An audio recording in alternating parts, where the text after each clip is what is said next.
केस पण गळतात हल्ली मुलींचे, लवकर पांढरे होताना आपण बघतो.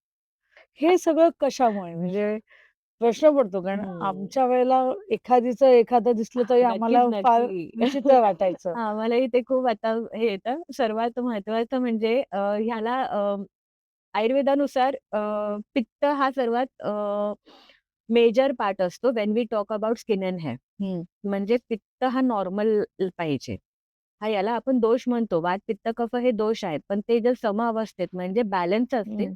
तर बॉडी बॅलन्स असते. ओके. ऑफ कोर्स कधीतरी इम्बॅलन्स होतो. जसं मी तुम्हाला सांगितलं, की रात्रीचं जागरण वाढलं, की शरीराचं पित्त वाढलं. मग हे अशा ठिकाणी ते रिफ्लेक्ट होतं. आता मुलींमध्ये जे दिसतं किंवा मुलांमध्ये हं. दोनात दोन्ही दोघांमध्ये. हे जे दिसतं हे जागरणं आणि हे लाईफस्टाईलमुळे आहेत सगळे प्रॉब्लेम्स? Major 80% lifestyle. कारण का त्याच्यामध्ये झोपणं, खाणं, पिणं, स्क्रीन टाईम हं. या गोष्टी आल्यात.